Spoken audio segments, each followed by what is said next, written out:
Então, falando sobre jurisdição, a jurisdição voluntária, quero dizer que meu posicionamento é que a jurisdição voluntária ela é sim uma jurisdição. E eu tenho minhas disposições para isso. O que acontece? A jurisdição voluntária ela é sim uma jurisdição. Mas eu quero dizer aqui algumas controvérsias sobre isso, né? Algumas correntes. A teoria, segundo Hélio Falazari, para ele é uma quarta função, ou seja, é aquela função que fica bem ao lado do poder legislativo, tendo em vista que não se enquadra em nenhuma função tradicional. Outra teoria que defende que a jurisdição voluntária não é uma jurisdição é a jurisdição clássica ou administrativista. Quer dizer, quem defende essa teoria é Frederico Marx, que nada mais é do que uma jurisdição voluntária. O que é isso? O que isso quer dizer? Né, para Frederico Marx.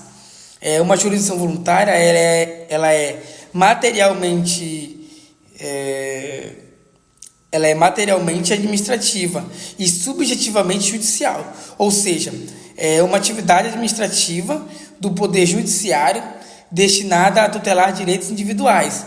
Bom, Frederico defende ainda que não possui natureza legislativa, porque não pode ditar normas gerais e abstratas, e nem jurisdição, porque não possui lide, não há lide, e não há uma subjetividade, não tem natureza declaratória, mas constitutiva, ou seja, não tem processo para Frederico Marx, mas sim um procedimento.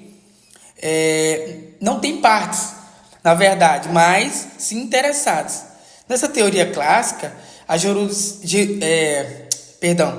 jurisdição voluntária seria então uma atividade exercida pelo Poder Judiciário de nada mais do que uma administração pública de interesse privado.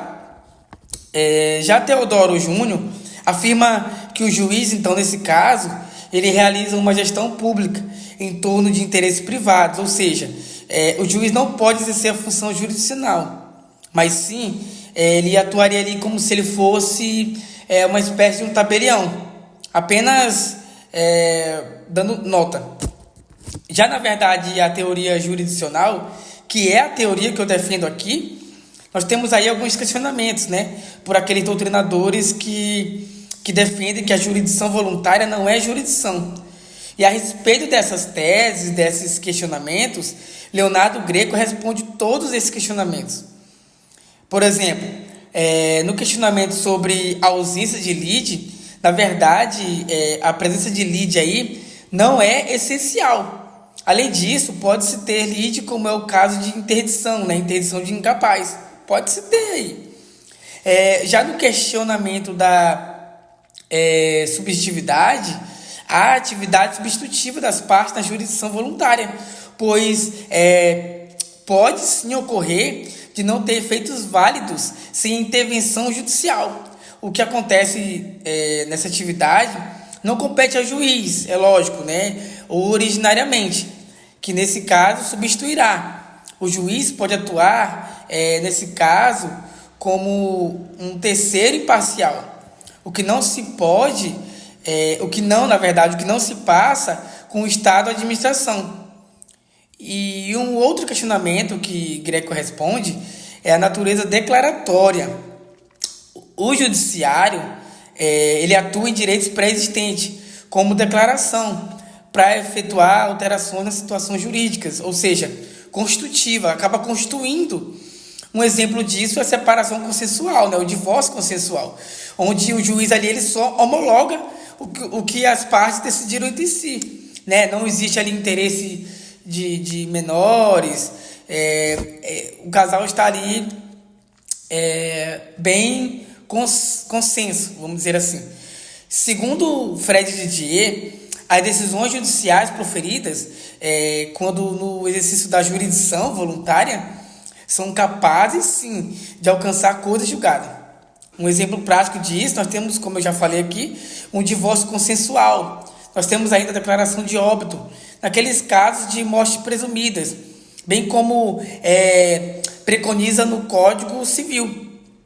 Bom, exemplo de jurisdição, princípios, na verdade, exemplo de princípio de jurisdição, nós temos a inafastabilidade, que é quando o Poder Judiciário não pode deixar de atender uma demanda a quem pretende, né, tem a pretensão de um direito, e nem pode o juiz alegar lacuna na lei ou obscuridade para proferir uma decisão. Outro princípio bem importante ainda, todos são importantes, mas eu vou elencar aqui apenas três, é a indelegabilidade. Ou seja, o juiz exerce função jurisdicional por delegação do Estado. E o que quer dizer com isso? Com isso, ele não pode delegar a outro, mas ele tem que exercer pessoalmente aquela delegação.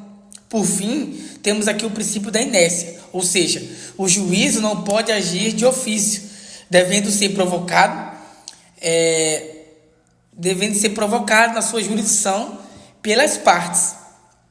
Aqui, para finalizar, eu queria ainda deixar claro sobre exemplo de jurisdição voluntária, né? Eu já falei, exemplos onde o juiz apenas vai homologar uma decisão, divórcio consensual, interdição de incapaz, apenas homologar um direito, algo que já foi decidido entre as partes. Temos inventário, temos entre outros.